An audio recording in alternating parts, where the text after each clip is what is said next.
Hi, everyone. Welcome to another episode of Second Act Actors. I'm your host, Dr. Janet McMordie, and I'm still a medical doctor, simultaneously trying to pursue a career in acting.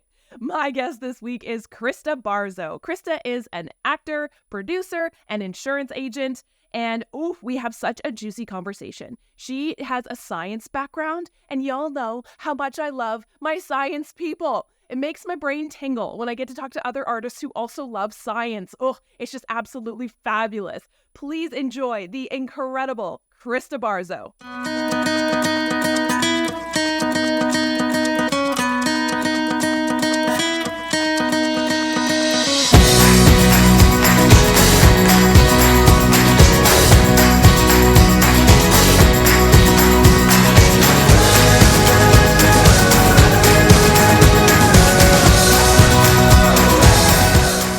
Your story. How did you get into the acting biz?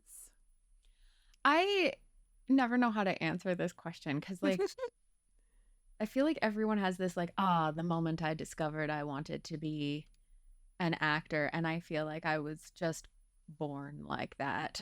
Like, it's just always been a thing that I have enjoyed doing and wanted to do more of. Like, I was always, like, the first kid on stage. Like, I just have always loved it. So it's been more of an exploration about, like, the best way to include it in my life rather than, like, getting started in it per se. That being said, I think, like, I was raised very much where, like, acting's a hobby, acting's not a job.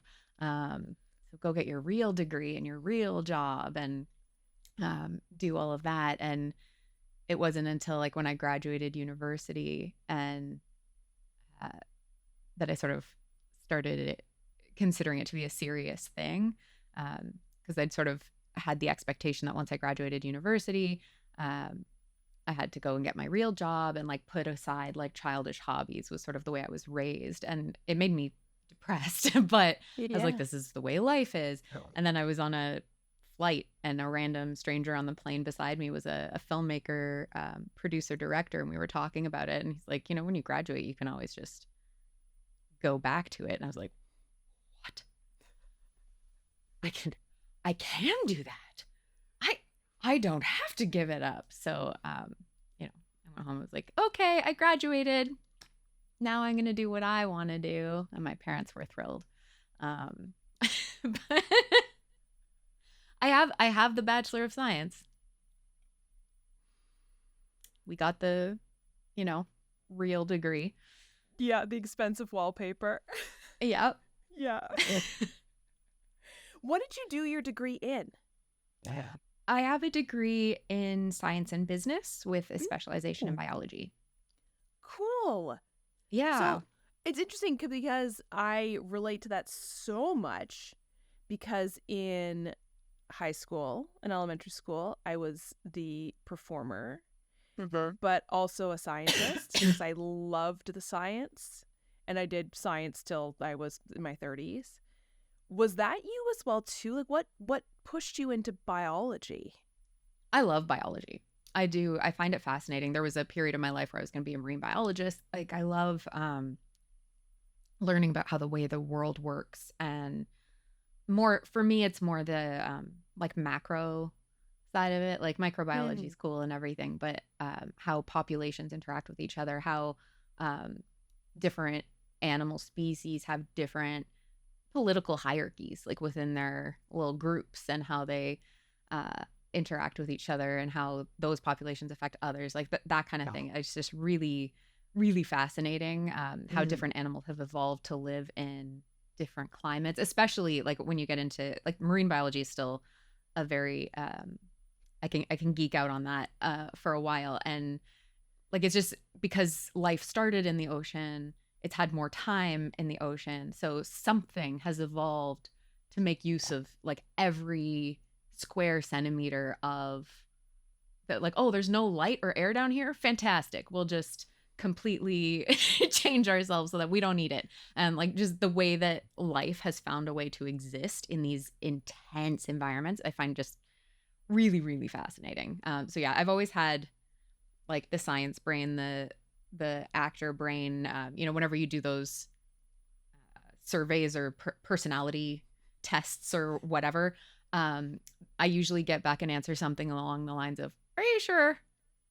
That's usually the result I get. Less than don't fit 2% into of the any of the people have a boxes. brain like this. Yes. Are you sure? And I'm like, yes, I am very logical and analytical and also artistic, and you're just gonna have to deal with it. Like, It's so funny you say that because, oh God, I could wax poetic up on my soapbox here about how I think, especially in like, and I'm going to make an assumption that we're pretty close in vintage, about how there just was never, there was like, you go science or you go arts, and yeah, never the two shall meet yeah. in the world, but also in these personality tests. And oh God, I did so many of those growing up because I was like, what do I want to do with my life and who am I? That's so interesting. The first one of those I did in high school, where it's like, what career should you have? It told me I should be a tattoo artist. Allow me to clarify, when I say I have an artistic mind, I cannot draw. I would be sued so badly, because it asked if you like to draw, and I was like, sure. Yeah. It didn't ask, are you good at drawing?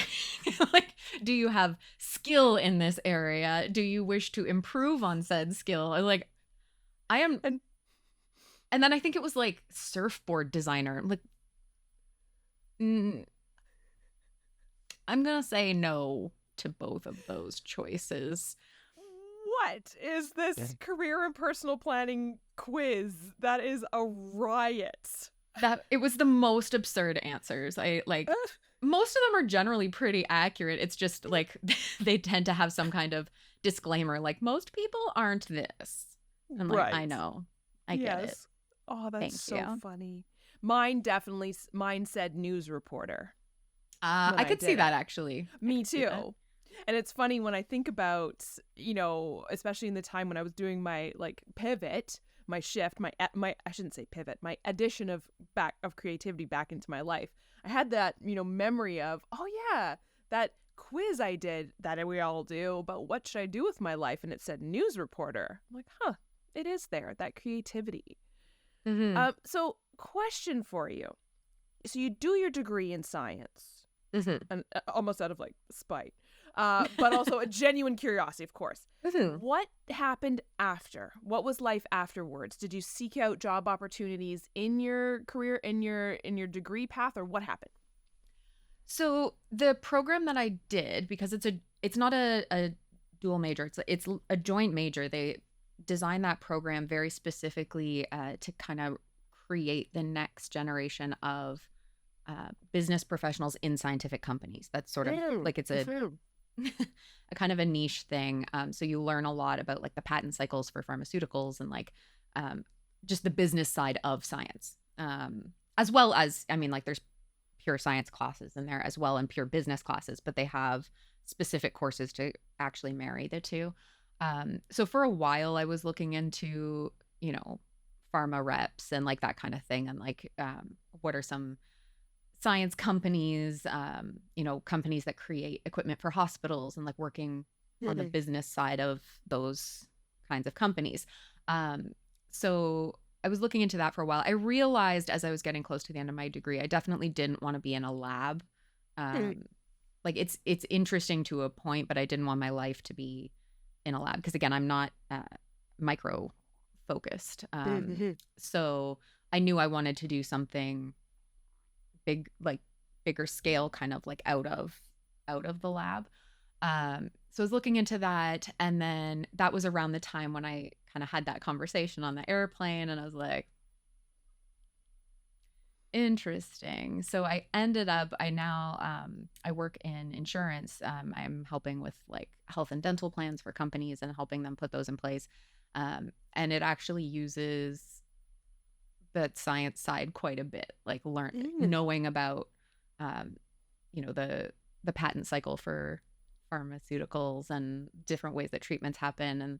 And my little passion project is trying to educate people about pharmacogenetics because it's a really awesome new thing that they can do but it's something that it's a difficult concept to grasp. Like, what is this and how can it help and why should I care and why would I pay for this? And like just sort of the real life impact of these business decisions on people's medical outcomes. It's kind of an interesting little dynamic. Yeah. So you're doing insurance, you have this side project, passion project, and then also you've incorporated, you are an actor, you're a filmmaker, you are a like action stunt performer. How do you balance all of these things? I would love to say that I balance it all the time. Me too. Yeah. It doesn't. Like, I go through phases of slowness, which are few and far between. I try to cherish them when they come. And I'm often too busy trying to find more time to incorporate and prioritize rest is a big thing. But it's also just, I mean, all of the things that I do, I'm passionate about. And so I make time for them, you know, and I try to find ways. And sometimes that, like, it's never, when you're thinking of balance, it's never balancing all of the things all of the time. That would be just maddening. It's more like, okay, right now I'm doing a film, so we're doing that and we're focusing on that and we're whatever's required in that and we're going to do that. And then that gets finished. And now, okay, now I'm going to shift my focus over here a little bit and then focus on this a little bit more. And then, oh, a class has come up, so I'm going to, you know, study that. So it's, you know, the day job has to be there all the time. But then, you know, in terms of how you're spending your hours, you know, if there's a performance, then I'm not doing a ton of the other stuff. Like if I'm in rehearsals and performing and on set, then that's the focus. I like having different facets of it because, you know, when you're an actor and you want to have your creative outlet, it's one of the art forms where you need other people to do it. Like you can't, and everyone's like, oh, you can do a monologue in your room. Listen, it's not the same. There's value to that. I'm not saying there isn't, but it's also not the same. So having different facets when you're in a period in between performance opportunities, you have to find a way to still fulfill your creative need and to still be able to grow as an artist and, you know, support getting more acting opportunities by doing other things. So when you're in between, like, okay, let me do some training to become a better stunt performer and let me, or I should say action performer. Stunts and action are very different. And I'm much more on the action side Me too. rather than the stunt side. But, you know, I've even trained a little in that, like just to kind of, you know, what is this world? And because for me, it's partially about becoming a better performer myself, but also becoming a better teammate. You know, if you're in a situation where you're in a scene and there is you know, you have a stunt double for something, understanding what they're going through and what they're being asked to do. And you're basically handing your character to them. They're taking your character through this intense moment. You have to know how to pick that back up after what just happened to me. So having some training in that makes me a better teammate so that we can have that character believably go through whatever experience that they need to go through. And also, you know, you can speak up on behalf of your stunt double and perhaps request that your character wear sleeves in that moment if possible, because pads are lovely. If you've ever had to fall 52 times in the exact same place, Oh my God, you will know how lovely those pads are. So if you can, like, you know, I think my character would wear a sweatshirt in this moment. If that's available to you, actors of the world, give your stunt people sleeves if you can. Or just something they can move in at least. But it, you know, stuff happens, but it's just about understanding that. And like, or I'm, you know, COVID hit. And that's when I was like, I've always wanted to make a movie. We're going to do that now because we're not performing. We can shift to this. So like the more facets you have, like the more I can keep acting in my life, even when I'm not being an actor. Well, I think that touches on something that I totally agree with, that I've really tried to do as well too, that makes sense to me as somebody who didn't go to film school, right? When So like two things struck out in my mind about what you were just saying that are just so key, I think, and so important. The first being understanding what everyone does on a set, including the stunt performer, especially the stunt performer. And I think, having an idea of what they do, it doesn't have to be like, I'm going to go learn how to be a director. No, but just understand what a first AD is, who this costume person is. I mean, we don't get taught that. Like you said, you did a biology degree, I did kin. Like, how are we supposed to know that? We need to seek out opportunities to learn about that. Yeah. But my question for you is, because we didn't come from a theater acting community that is given to theater school graduates, right? You build your community there, or you hope you do. How did you find your community, or how are you building community around you to make the projects that you're part of? It's all networking. When you come out, and I think, people coming out of a formal schooling program, like, yes, they do have somewhat of a community, but if you're not continuing to network and continuing to grow, that community will disappear pretty quickly. You need to kind of seek out the like-minded people that you work well with. It just kind of happens over time. When you're on set, when you have the opportunity, and when you're starting, like, any opportunity to get on set, even if it's just background is kind of cool because you can literally just sit there drinking a coffee in the back corner as a person in coffee shop and just watch. I see a lot of people and they kind of zone out when they're there because it's a long day. But if you've never been on a set before, or you have only been on a few, like, watch what's happening. Watch who's going where, who's holding stuff up, what are mistakes that were made that could be avoided. Is there anything that you can change about how you prepared for next time to make you a better member on set? Because it's a very interesting little community and everybody has their job and everybody kind of has to know there's a rhythm and a flow to the day.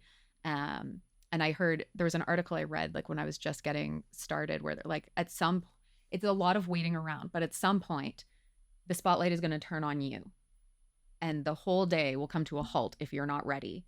So you need to know, what is my job? What am I here to do? And your goal is to never be the one that halts production. At some point, like, if your costumes, people are going to be like, where's that t-shirt? And everyone will stop and look at you. And if you don't have it right here, they're going to, like, people get stressed because every minute on set is so expensive. Yes. So you need to know, like, where is the flow? What's coming up next? What can I prepare now that it's going to be needed in 2 hours? Like, you have to be able to kind of do that. So if you're just on set and not really a key player, you can just kind of sit back and watch. That's a phenomenal learning opportunity. And you can meet people and you can talk to people and you can see, like, oh, like, this person seems like a great person to work with. And then you slowly grow your community that way, because you're like, you know what? There were projects I worked on that were terrible. They were horrible. Not even just because of the outcome, but just the environment is toxic. Like, it happens, unfortunately. Yeah. That's also a learning opportunity. If I'm ever in charge of a set, I know what to avoid to not create that environment, because it's very hard to create in that space. But coming out of it, there's one or two people where I'm like, you're coming with me. You're now part of my crew. And, you trauma bond a little and like, come out the other side and you're like, okay, if we can work well together in that, then we're going to do great things in, like, an actual fun environment. So let's keep in touch. And you just grow and keep in touch, reach out to people and talk to them and find out what they're working on and cheer them on when you can, when they're doing stuff. And you just slowly grow your contacts. And also, I would say, focus both in front of and behind the camera. A lot of actors only network with other actors. You can't make a movie that way. You need people behind the camera. So, like, talk to everybody, learn all the roles, what's happening, who's doing what. And you slowly grow over time. It'll grow. Yeah. And I think especially, and I harp on this so much, and I know I harp on this so much, but especially in such a small industry like Canada, like Ontario, where we need each other to build up this baby industry that we're trying to build, right? And if we aren't, if you aren't a decent human being, it's people will hear about it and know about it, but also those are the people who I'm not going to pull and say, please come with me on this adventure, Yeah.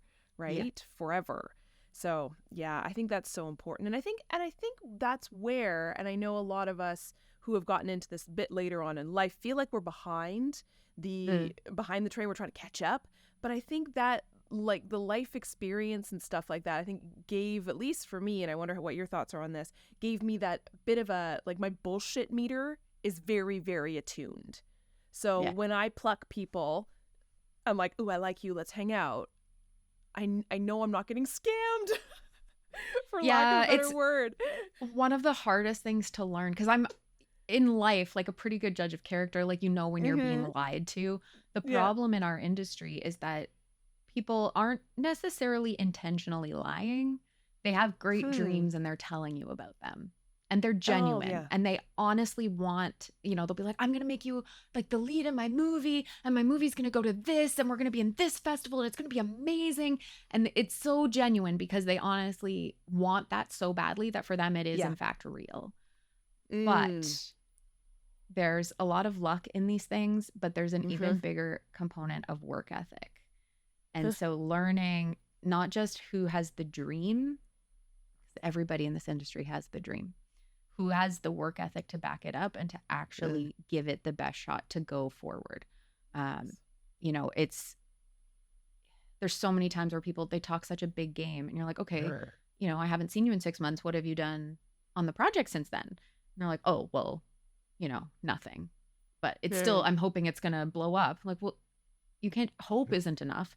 You have to, so you have to figure out, that was a harder lesson for me to learn, was it's not just who's lying, but like sometimes you're just having a dream session and you have to leave it at that. Because if I get involved in a project, I don't know how to half-ass things.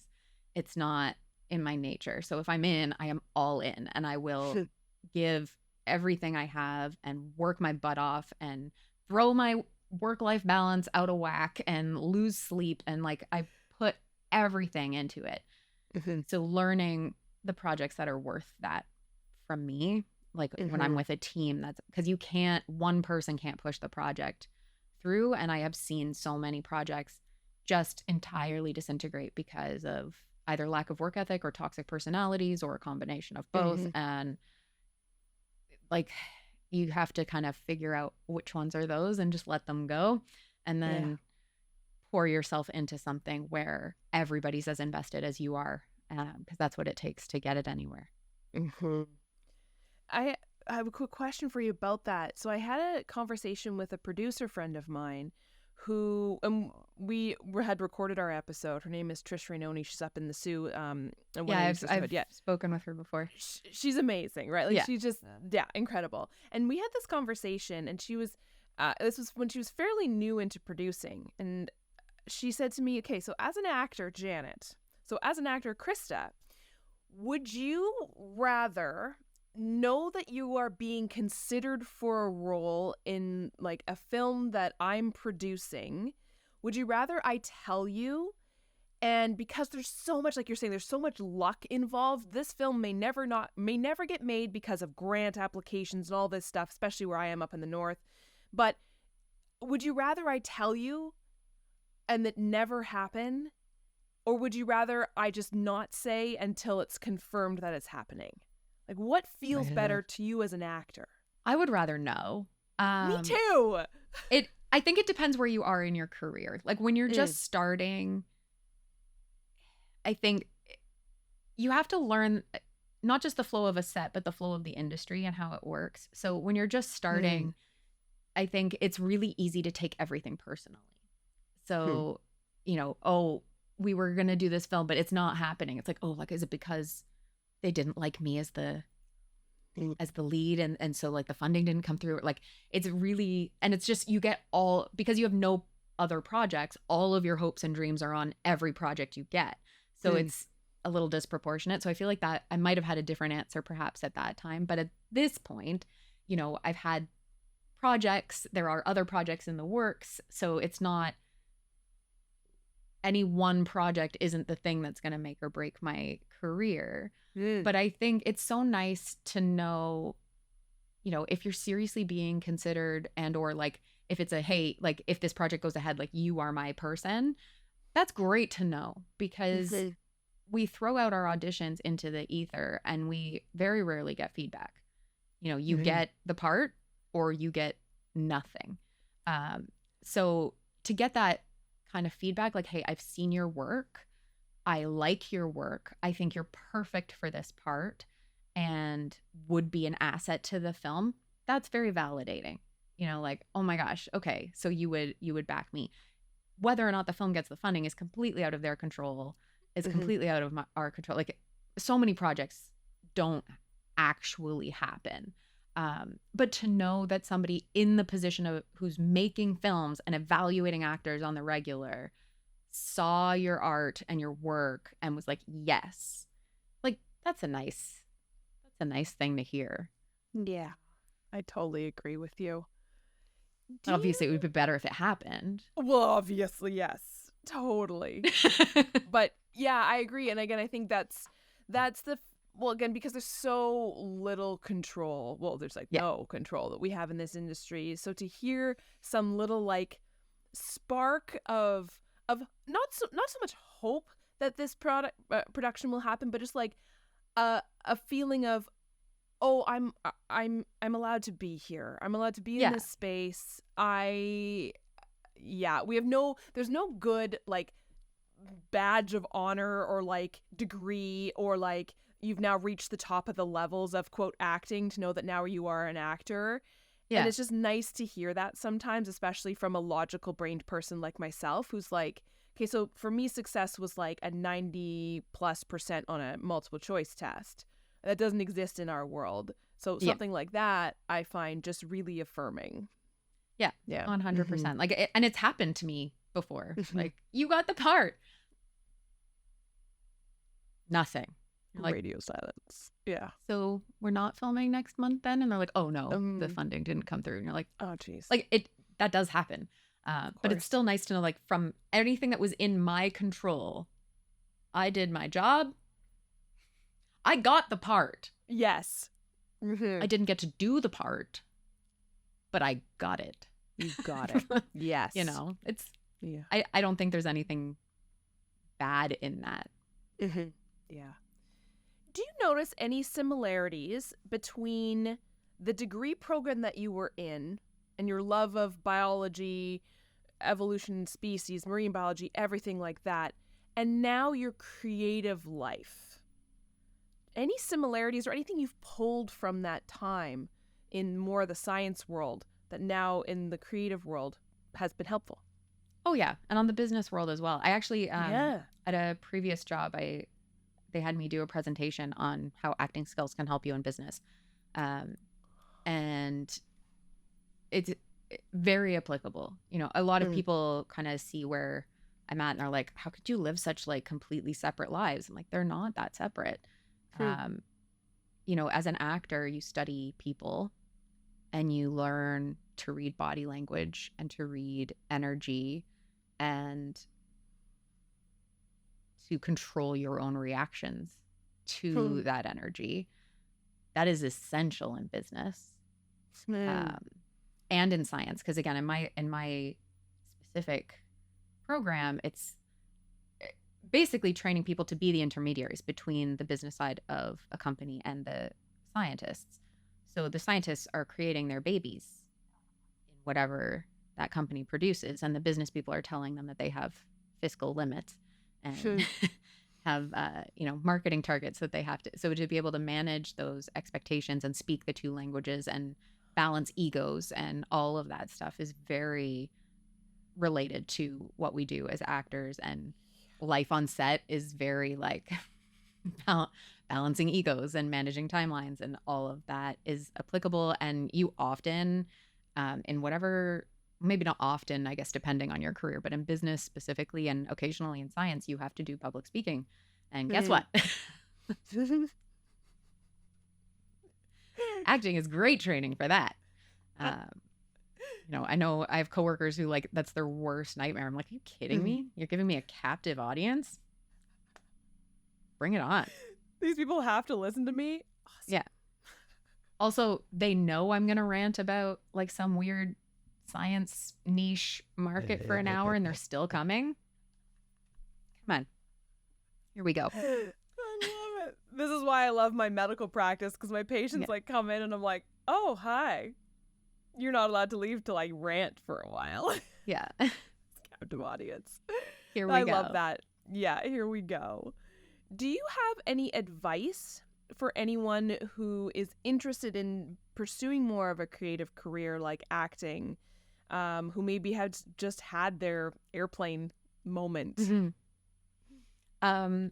Yeah, for sure. This also kind of still ties into the previous question as well, which is that, sort of mentioned how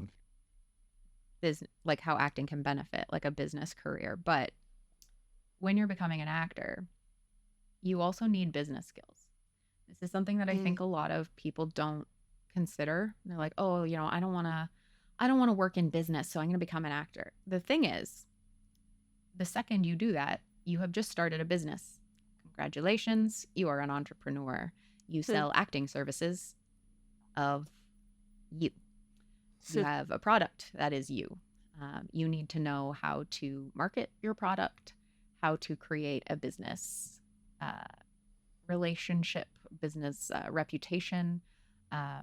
You have to learn about taxes and how to do deductions and how to create and run a website and all of that, how to hire staff. If you're looking for headshots, you need to be able to evaluate and hire your headshot artist and plan events, and all of this kind of stuff is part of being an actor. It's not just what you do in acting class and on screen. You've also started a business. So having any kind of business training, like a business class 101, will actually help you greatly in your acting career as well.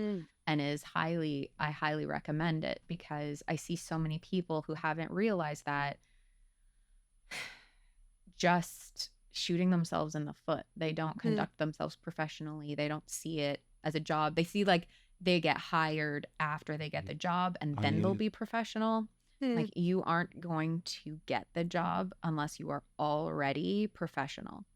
Because again, every minute on set is so expensive, and they need to know that they are hiring people who understand, who get it, who will show up, do what they need to do. When the spotlight shines on them and it's their turn, they will have their shit together. And if you are late, if you constantly no-show, if you aren't prepared, if you haven't read through the sides, if you don't know what's going on, they're gonna be like, okay, this person isn't ready. Yeah. So you need to know, like, when you are networking, when you're meeting with people, they're evaluating whether or not they want to risk their reputation hiring you.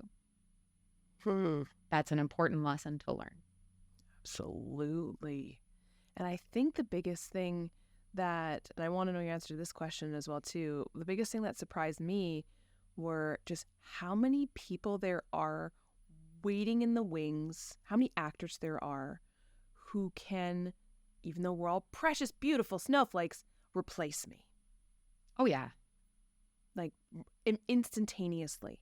And like kind of what you were saying at the very top, and I can't remember if we had pressed record, but about like the sound quality, right? Of things like self-tapes, like anything that you've done to make the casting director say, nah, is like nothing to them, because there's 100 other tapes that they're going to look at and be oh, her sound quality's better and she looks like a better person to work with. See ya. Yeah. Well, and that's the thing, is like they'll never tell you that in the room. You just won't get hired. Again, there's no feedback. It's just you didn't get the job. So you don't know if it was just they decided they were going for a brunette and I'm not. Oops. Or no, I have no desire to work with that person. And the thing is, like, again, it's, as you mentioned earlier, it's a small industry. It feels big, but the number of people who are around 3-5 years later is very small. A lot of people kind of Yes. come in for 6 months and then they give up, and then they come in and they come out, and they're just kind of doing it as a hobby, so they're kind of on the periphery. But like the people who are here and trying to make this like a permanent part of their life, it's a small group, and you see the same people over and over and over again. So if people work with you and don't like it for whatever reason, you're difficult to work with, you're a diva, you're non-hygienic, for the love of God, people bathe before you come to set. Like all it takes is somebody in a casting room to be like, hey, Janet, I'm thinking of casting one of these two actors for this part. Have you worked with either of them? And you're like, yeah, I've worked with Joe before.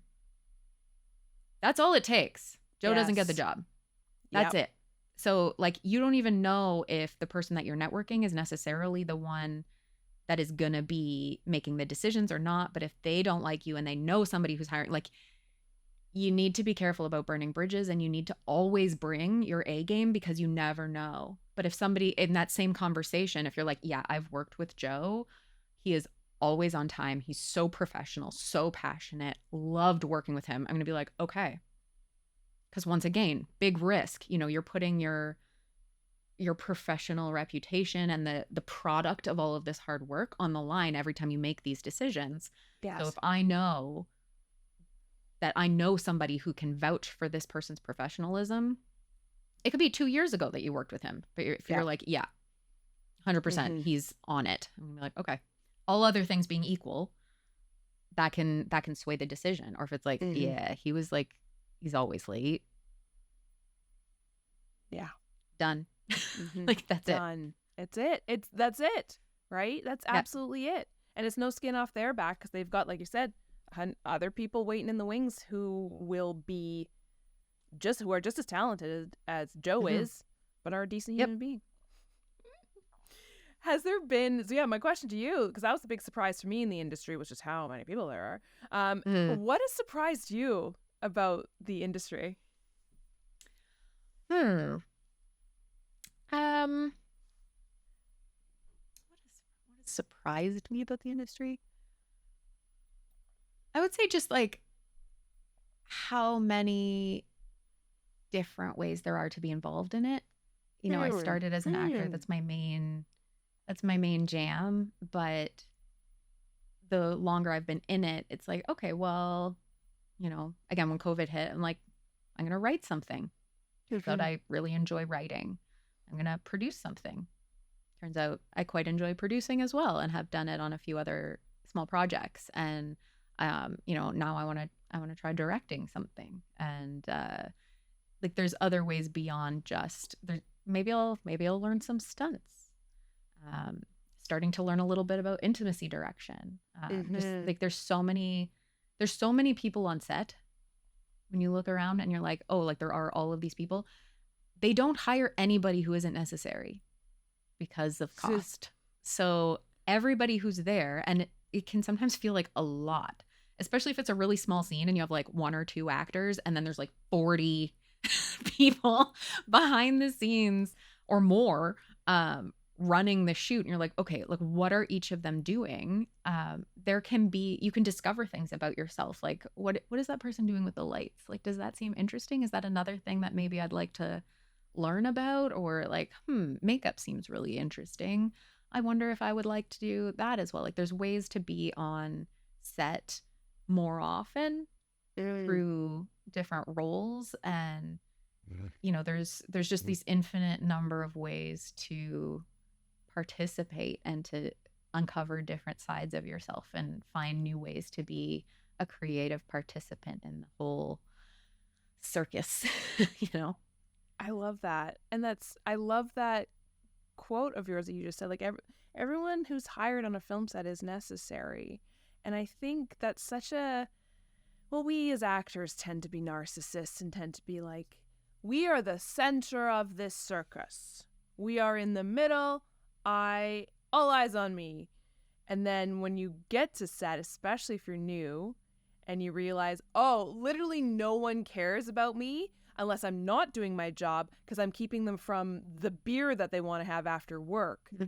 And it can be these like this huge Academy Award nominated scene that you're just so proud of, but then you look over in the corner and like someone's like, can they just hurry up? It's almost like we're supposed to be on a break 20 minutes ago. Yeah. Like, oh, I am not that important. Slow your Yeah. freaking roll. Do your job. 100%. It's one of the unfortunate things I find, like both in theater and film.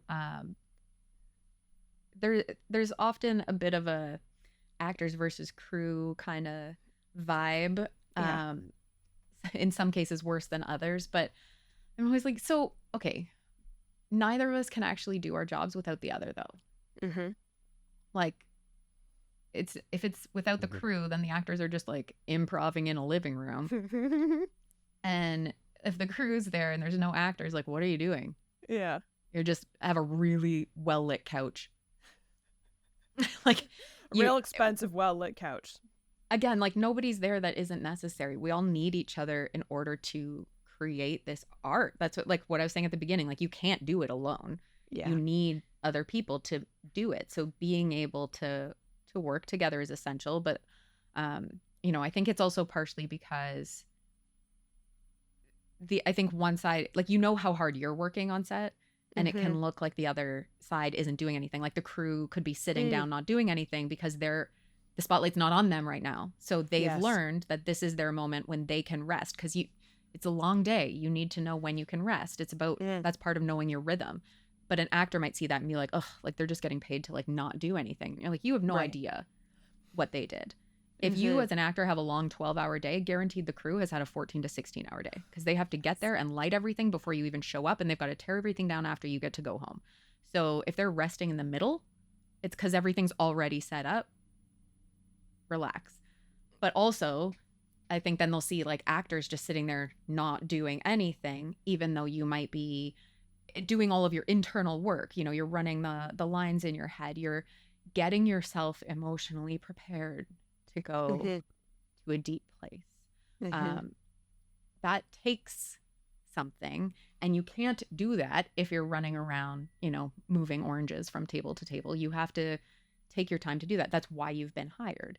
So it might not look externally like you're doing much, but you are doing it. Yes.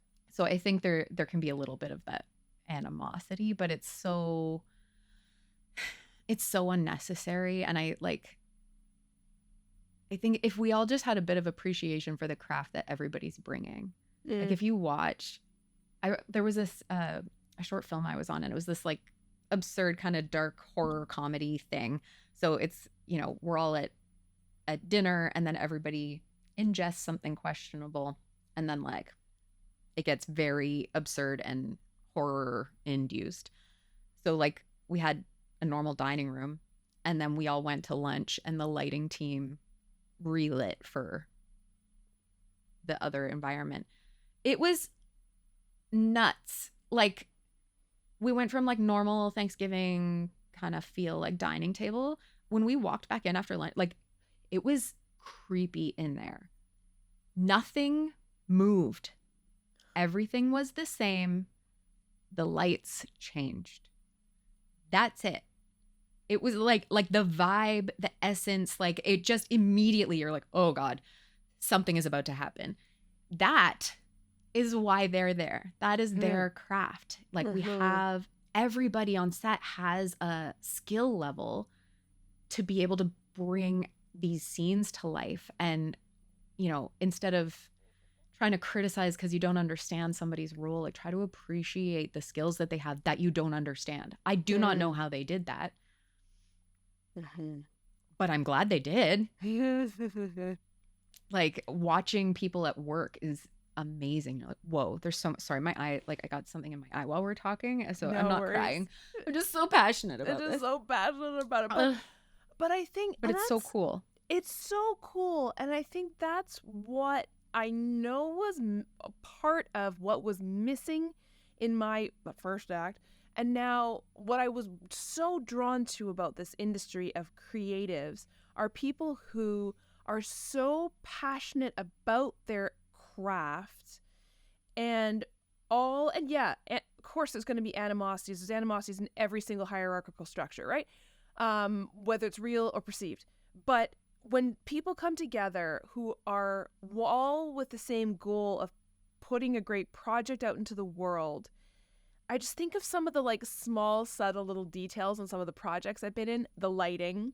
I got to be involved with Star Trek and the costuming, where there's these little details that literally no one would notice, but the costume designer knows they're there because that is them being like, ugh, right? Or I think about props. Like I think about like the Harry Potter film series. There's like subtle little details in like fences around Hogwarts that no one would notice unless you paused and pointed it out.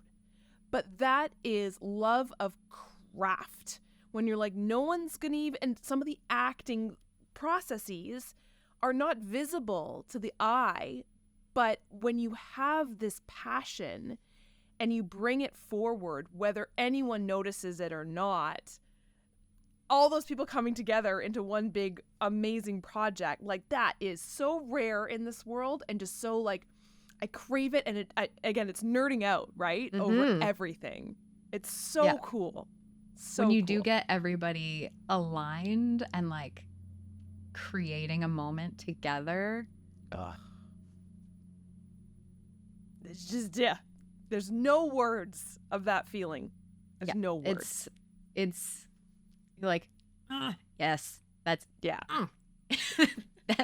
that's it right there. That's it. Totally. So you mentioned that neat short film that you're on with the lighting, but do you have any other favorite moments on set? Oh my God, so many. Like my short film was a more recent one, and that was incredible. It was a lot. Once again, there's a reason there's so many people typically. Don't do it all by yourself. It's a lot. But I had, I knew I was going to be filming in COVID, so it was created to be filmed in COVID. We had one location. We had, I wrote it with as few people as I could possibly write it with. It was this challenge trying to figure out what crew to have to make it as small as possible for COVID reasons. But again, like there's a reason for each of those roles. So like if we don't have a person to do it, then someone else has to take on those responsibilities as well. Is that too much on one day? We were only filming on one day because I did not have the budget to have everybody go away and come back and risk somebody getting COVID. Like just not possible. So we did one day. So we had to have enough people that we could get everything done in one day. But not so many that we were like balanced. That was in like the heat of like we were in lockdowns and all of that. So that was a challenge. But when we were there, I was concerned because it was a night shoot that, energies would drop as we got, when you're filming at 2, 3 a.m., trying to pretend that it's 6 p.m. Like, are we all going to be kind of like dozy? But that didn't happen at all. Somebody told me it was 3. I'm like, are you kidding me? Like you're just like on a high. Like it was everybody like knew their role ahead of time, like came in, everybody was on it. Everybody did such a great job. Like they were doing their, you hire people who have the skills so they can do their thing. And everybody was doing their thing. And it just like, it was such a wonderful little bubble of like chaos and creativity and just exceptional people creating together. And like we ended up wrapping a little bit early, which like doesn't happen ever, but because everybody was just like, it was just on, and I just loved that whole day. Could not have gone better. It was just one of those magic moments. I think we got all of our hiccups out of the way in pre-production.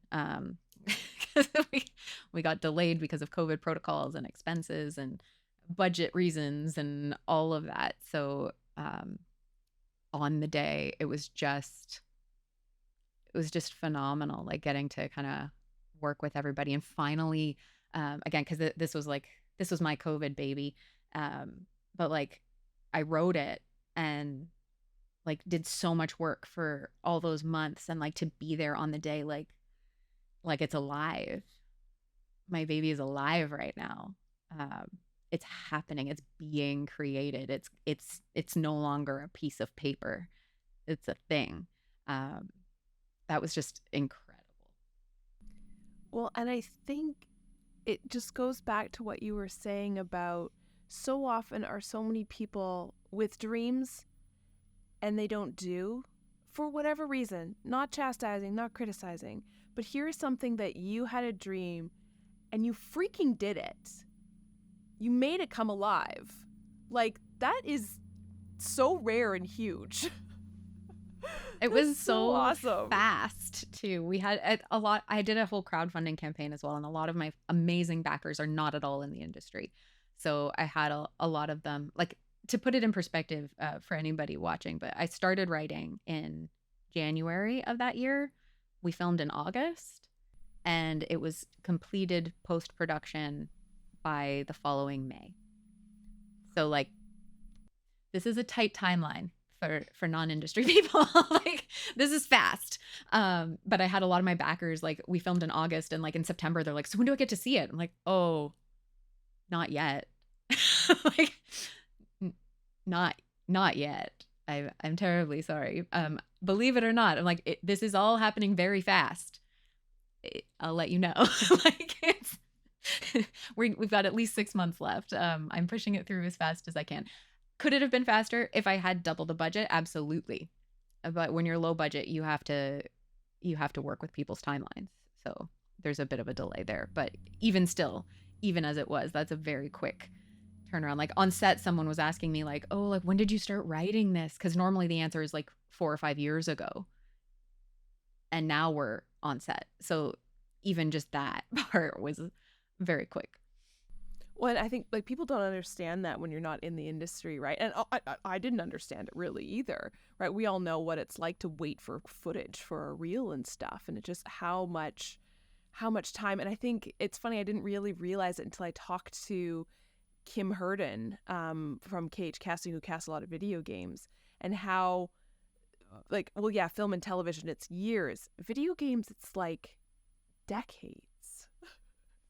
It's just, there's so, because again, what the vein of this whole conversation has been, there's so many other things involved in putting a production together besides just the sexy time that is filming it. Yeah. Right? That's the cool part that has flair and style and BTS photos and stuff, right? There's so much more to it that I think that's also why what you were talking about, again, how many people get into this and do it for like 6 months. But the people who are still around are the ones kind of, just keep outlasting everybody. It's because they get into the industry and then that's the realization. They're like, oh, there is so much more involved here. Yeah. So much and that's more. Either a good realization or a bad one. Yes, totally. Like, you're either like, ooh, there's so much more work to do. I can learn or you're like, so oh, much. Yeah. There's so much more work to do. I don't want to do this. I just want to sit home and watch some Netflix. Yeah. I just want to consume the media. I don't want to make the media. Yeah, which is fair. Totally. Yeah. So you mentioned the very beginning about how your family said, practical job, please. Get the practical degree. How would they describe, they being your family, caregivers, whoever, how would they describe what you do for a living now? I think they just tell people I'm in insurance. Oh, really? Yeah. Just my dad, I think, sees it as almost like an illness. He said to me one time, he's just like, I just wish you didn't have this dream. Your life would be so much happier. Oh, like, gosh. Maybe. But I know I've gone through periods of my life where I tried not to have it in my life and I was miserable. So yeah. Another version of me and another multiverse reality, maybe, but not this one. Yeah, that's a really interesting comment. And I have, like, my gut instinct is like, sure, rude, but then because I've heard very similar things, right? And you're like, yeah, I think you're probably right. and I remember talking to somebody about, going to therapy and having all these thoughts and having all these dreams and being like, man, sometimes I wish I was just a simple person who I could just, go to work every day, go home, watch TV, and just sit there and just be like, I'd have so much more free time. Kind of content. Oh my gosh. And I have friends who are like that, and I'm like, oh my goodness. And like and it's funny because they are usually very logically brained people who are like, no, I go to work and I come home and everything's great. I'm like, God, that would be nice, but like my brain, no, it doesn't fit in one of those two stupid personality quiz boxes. Yeah. Yeah. Do you have anything you are looking forward to coming up? So many things. Again, anytime you get to actually do the craft is very exciting. And I'm looking forward to my next non-actor challenge, which is turning Persistence into a feature-length film. Cool. So that's awesome. Working on the longer screenplay now, which I'm sure will take a while. But yeah, we're gonna make it a feature. Can people view the short film? Your short film? Not yet, because we're still in our film festival circuit. Yes. We do, if you follow us on Instagram, as Persistence Short Film is our handle. On Facebook, we're just Persistence Short. But we announce, like, any film festival that we get into, we announce there was an online screening a little while ago, but most of them are in person for now. And then early next year, I think, once we're still waiting to hear back from a bunch, and a lot of them are in the fall. So we'll have to wait until we kind of hear from those, because you can't make it publicly available while you're screening in festivals. So early next year, once that's kind of done, then we'll be looking for getting into distribution and like where people can see it. But if you follow us on those two places, then you'll know when and where it's available. Awesome. I'll put all the links in the show notes below. Do you have any final words of wisdom or advice? I would just say, when you're following a dream, it doesn't have to be acting, whatever it is. When it's a big dream, a lot of people who love you are going to try to talk you out of it from a place of their own fear and misunderstanding. It's not them trying to be mean. It's them in their way trying to protect you. But if that voice inside you, if you know that you would be miserable if you didn't listen to it, you're gonna have to just listen to it and find a way to make it work. You can love the people and smile and nod at their advice, but you don't have to take it to heart. If somebody who cares about you is telling you that you should give it up because you'd be happier without it, you're the only one that knows if that's true or not. And if it's not, life is too short to live it anyway but yours. That's what my dad always says. So whenever he gives me helpful advice not to pursue my dream, I remind him of that, and he laughs. But it's your life, and you are going to be the one sitting on the porch when you're 80 looking back at your life and deciding if you made the right call or not. So you have to make that call, and that can be the scariest part of all of it. But if that's your calling, you can find a way to fit it in your life, and you'll be happier if you do.